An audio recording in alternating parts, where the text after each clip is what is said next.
Hello guys, welcome to my channel where stories filled with revenge, moral lessons and love are told. Don't forget to like, share with your friends, and subscribe for more touching stories. I grew up in a house that felt more like a battlefield than a home. My name is Miranda Hayes, and for as long as I can remember, my parents had a crystal clear favorite, my younger sister, Savannah. I was always the responsible one, the one who cleaned, cooked, and made sure everyone got to school on time. While I focused on chores and schoolwork, Savannah was allowed to drift, make mistakes, and yet somehow glide through life untouched. My parents never seemed to notice the weight I carried. They would shrug off my exhaustion and tell me I was lucky to have so much responsibility, as if hard work alone could buy their love. I learned early that in my family, effort went unseen unless it served someone else. By the time I was 15, I was already working part-time jobs, tutoring kids in the neighborhood, and saving every penny I could. I wasn't saving for vacations or a luxury. I was saving for independence, the faint hope of a life where I could breathe without parental expectations pressing on my chest. Meanwhile, Savannah's life seemed like a parade of indulgence. Birthday parties, college trips abroad, extravagant gifts. I watched her receive attention and money with a mixture of envy and frustration. It wasn't that I didn't love her. I did. But the imbalance was crushing, like my own accomplishments were invisible, while hers were celebrated no matter how reckless she was. High school was its own kind of torture. I was the student council president, the top of my class, the one teachers trusted to organize events and solve problems. My parents barely attended my awards ceremonies but would drive across town to pick up Savannah from a night out with her friends, beaming like she had cured some disease instead of just showing up late. I internalized it for years, thinking this was how families worked. I learned to take responsibility for everyone else's mess, to endure injustice silently. But deep down, I knew something was wrong. I knew that love shouldn't be conditional, shouldn't be a reward for sacrificing yourself while someone else took the easy road. By the time I graduated, I had already mapped out a plan to leave Chicago when I turned 18. I wanted an apartment of my own, a place where my effort meant something tangible. I wanted freedom from the constant tug of duty that my parents placed on me. I remember the night I finally signed the lease for my first apartment. I sat on the bare wooden floor of that empty unit, staring at the sunlight streaming through the windows, and cried not tears of sadness, but relief. It was the first time I felt like I had carved a space for myself in the world, a space that no one could take away. It was mine. Savannah, of course, was less impressed. She rolled her eyes when I told her about my apartment. "Why are you wasting money on that? You could help me with my wedding, my college, my everything," she said. My parents laughed along, nodding as if I were being unreasonable. At that moment, I realized I was not just invisible, I was considered expendable. I was supposed to serve as the bank account, the emotional crutch, the solution to every problem that anyone else in my family refused to handle. That night, I made a silent vow. I would always work for my own life, my own peace, and I would never let anyone manipulate me into sacrificing myself for them again. College brought new challenges. I balanced classes, jobs, and saving for my apartment renovations. My parents helped Savannah pay for her dorm trips and all sorts of luxuries. They never asked how I was doing, never checked in on the stress I carried. I could feel the resentment simmering beneath my calm exterior, but I knew I had to stay focused. I had learned early that emotion without action was useless, so I channeled my anger into determination. Every paycheck went into my apartment fund. Every sleepless night studying was another brick in the foundation of a life I would call entirely my own. By the time I moved into the apartment I had saved for, my parents had started to hint that my sacrifices were expected to continue. Savannah had begun dating someone who was reckless with money, and suddenly my parents' solution was simple.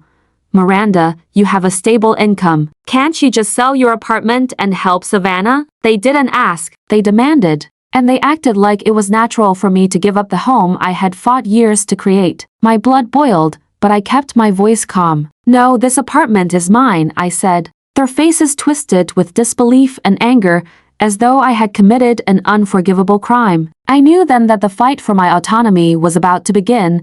I also realized that the emotional scars of my childhood were influencing every decision. I made. My parents' favoritism hadn't just been unfair, it had trained me to expect exploitation. Standing up to them wasn't just about money, it was about dignity, about proving to myself that I had a right to protect my life and choices. Every moment I had endured neglect and partiality now fueled my resolve. I wasn't going to be the obedient child anymore. I was going to be Miranda Hayes, independent and unshakable, whether my family accepted it or not.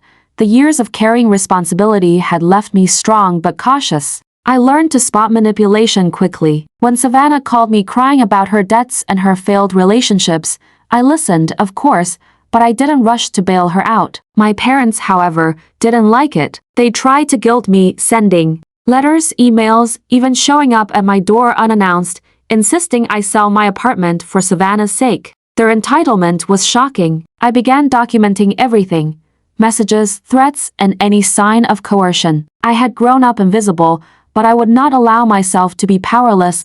Looking back, it's clear that the foundation of my conflict wasn't just money. It was years of unequal treatment, favoritism, and the expectation that my life existed to serve theirs. My apartment was a symbol of independence.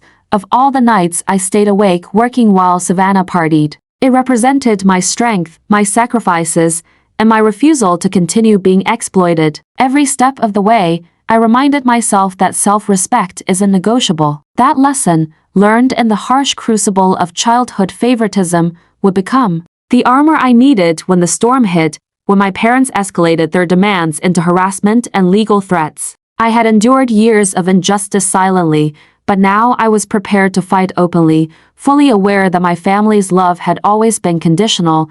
The first knock on my apartment door that started the real fight felt almost surreal. I opened it to find my mother, Laura, and father, Thomas, standing there with the kind of forced smiles that barely concealed their irritation. Behind them, Savannah lingered, her designer bag swinging from her arm as if she were stepping onto a runway. Rather than asking me to hand over the place I had built with my own hands, "Miranda," my mother began sweetly, "we just want to talk about helping Savannah. She's going through a hard time." I braced myself for the guilt trip I had heard hundreds of times before. "I'm listening," I said evenly, closing the door behind them. My voice was calm, but inside, my heart was hammering. I knew exactly what was coming. They wanted me to sell my apartment. That simple request carried decades of entitlement, of unacknowledged sacrifices and parental favoritism. I looked at them steadily, and I said, "No, this apartment is mine. I will not sell it." For a moment, there was stunned silence. Savannah's mouth fell open slightly, as if she couldn't comprehend a world where I didn't cater to her every problem. That was the beginning of the harassment. The call started first, incessant, ringing from unknown numbers, then from my parents' cell phones, demanding I reconsider. My emails were filled with pleas and threats. Even neighbors were visited by my parents, subtly trying to coerce me. It escalated into identity theft. I discovered that my parents had taken out loans in my name to cover some of Savannah's debts without my knowledge. It was devastating. I felt violated in a way that went beyond money. This was a betrayal of trust, of familial bonds that should have been sacred. I called my attorney, a sharp and empathetic woman named Jordan Fields. She listened carefully as I explained the full extent of the situation, including the harassment, the forged loans, and the constant pressure to relinquish my property. "Miranda," she said firmly, "you are not alone in this. What your parents are doing is illegal. We can fight back, and we will." Her words gave me strength. For the first time, I felt that the scales of justice could tilt in my favor. Even against the people who were supposed to love me unconditionally, the legal battle was grueling. Court dates, filings, and depositions consumed my life. My parents were relentless, portraying me as selfish and cold, while I struggled to maintain my composure and dignity. Every word in the courtroom, every piece of evidence, was a confrontation with years of childhood pain, but I remained steadfast. I presented records of my parents' fraudulent loans, documented harassment, and my consistent financial independence. Each piece of evidence was like reclaiming a part of myself that had been undermined and dismissed for decades. Friends and colleagues became my lifeline during this period. Zoe, my closest friend since college, often sat with me through nights of paperwork, calming my nerves and reminding me why I was fighting. Gregory, my boss, offered moral support and even testified to my responsible character and financial acumen, providing a counter-narrative to the story my parents were trying to sell the court. Their support reminded me that family isn't always defined by blood, and that chosen allies could be just as important in a battle for justice. Savannah's role in this was complicated. She oscillated between guilt and entitlement. Sometimes she seemed genuinely apologetic, acknowledging that her choices had consequences. Other times, she called to complain, expecting me to fix her problems, unconcerned about the emotional toll her actions had taken on me. I stayed firm, understanding that enabling her would only perpetuate the cycle of favoritism and irresponsibility that had plagued our family for decades. This was a moment of painful clarity. My parents' favoritism had created a system where Savannah expected rescue, and I had to dismantle it by refusing to participate. The courtroom hearings revealed more than just financial fraud. Evidence emerged of emotional manipulation, from letters meant to induce guilt to attempts to isolate me from my social circle. My parents had assumed that their influence and our family dynamics would make me compliant. They underestimated the years I had spent learning to advocate for myself, to see manipulation for what it was, and to respond with strategy rather than emotion. Every revelation in court was a vindication of the resilience I had built over a lifetime of responsibility and neglect.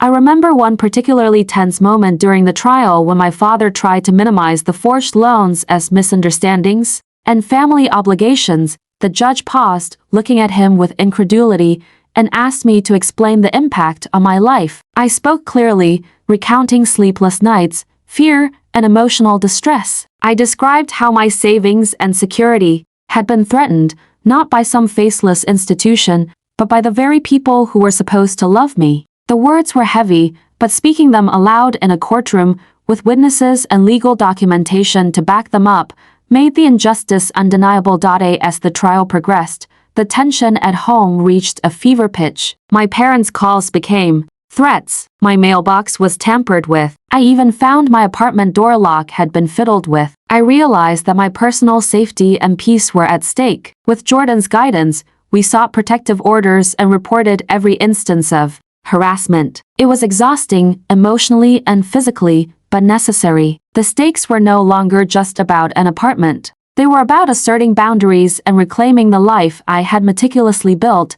The turning point came when we presented the court with evidence of the forged student loans, signed under my name without consent. The court was visibly shocked. My parents tried to argue that it was for family and that I should be grateful. I stood my ground. Family doesn't have the right to steal, harass, or threaten, I said. Loyalty and love cannot be enforced through coercion and fraud. That statement encapsulated years of accumulated frustration, responsibility, and finally, liberation. The room fell silent. It felt like a small victory before the final ruling. By the time the judge ruled in my favor, the tension in my chest had finally eased. The decision mandated that my parents repay the fraudulent loans, cover my legal fees, and cease all forms of harassment and contact. My apartment remained mine, untouched and protected. The sense of relief was overwhelming. After decades of favoritism, neglect, and exploitation, I had established a boundary that could not be crossed.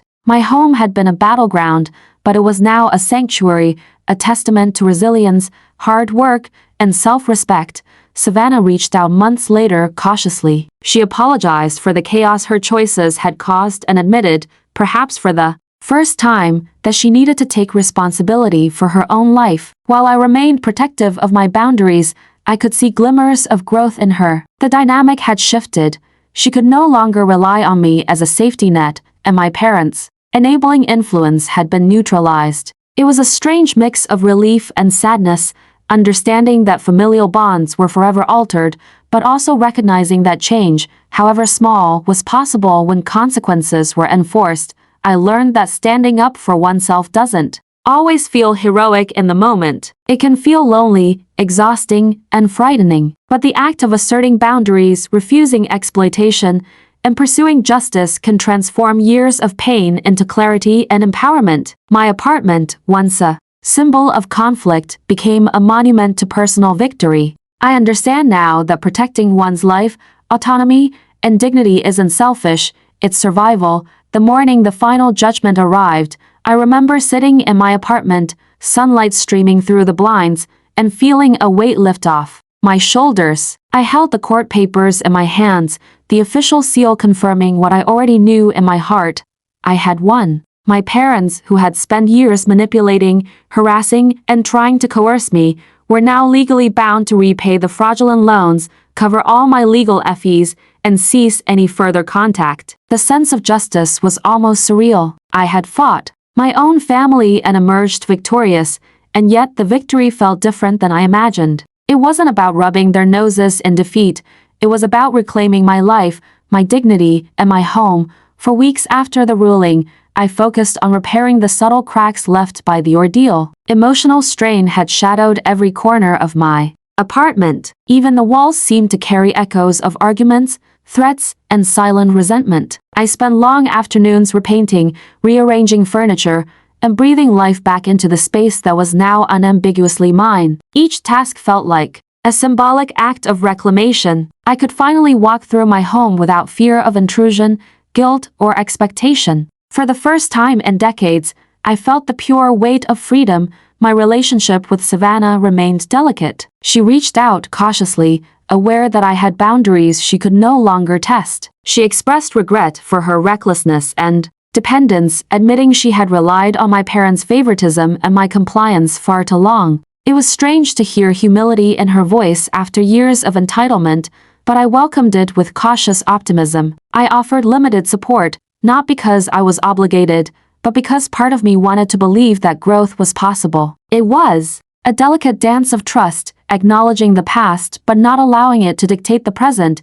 The aftermath also forced me to reflect deeply on my parents. Laura and Thomas had spent decades shaping me into the responsible one, expecting my sacrifices to support their preferred child. Their attempts to enforce obedience through guilt, manipulation, and even fraud revealed a fundamental misunderstanding of love and loyalty. I realized that their favoritism wasn't just unfair, it was corrosive. It had shaped family dynamics in ways that left me emotionally vigilant from childhood, but it also instilled resilience I would never have developed otherwise. I had survived their manipulation and come out stronger.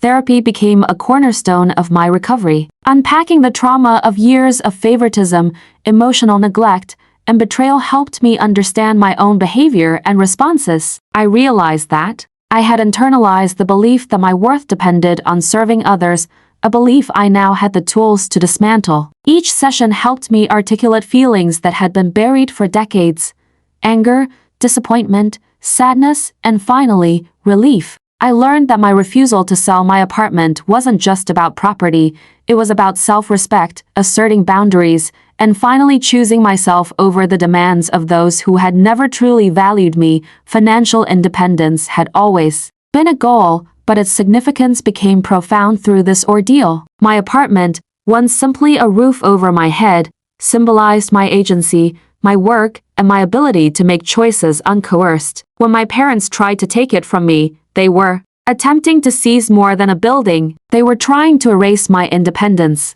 By standing firm, I not only protected my property but reinforced the principle that my effort, sacrifices, and autonomy were non-negotiable. That apartment was a fortress of my life, painstakingly built over years, and it stood as a testament to my perseverance. There were moments of raw emotion during this period. Letters from my parents, even after the court ruling, tried to provoke guilt or compliance. Threats disguised as concern, manipulative apologies, and attempts to sway me emotionally came repeatedly. I learned to respond with calm documentation and unwavering boundaries. Every attempt to destabilize me only highlighted the strength I had cultivated over years of struggle. I realized that true power lies not in controlling others, but in maintaining control over one's own life, decisions, and emotional responses. As months passed, I allowed myself to reconnect with friends and colleagues who had been pillars of support. Zoe and Gregory remained steadfast, celebrating my victories,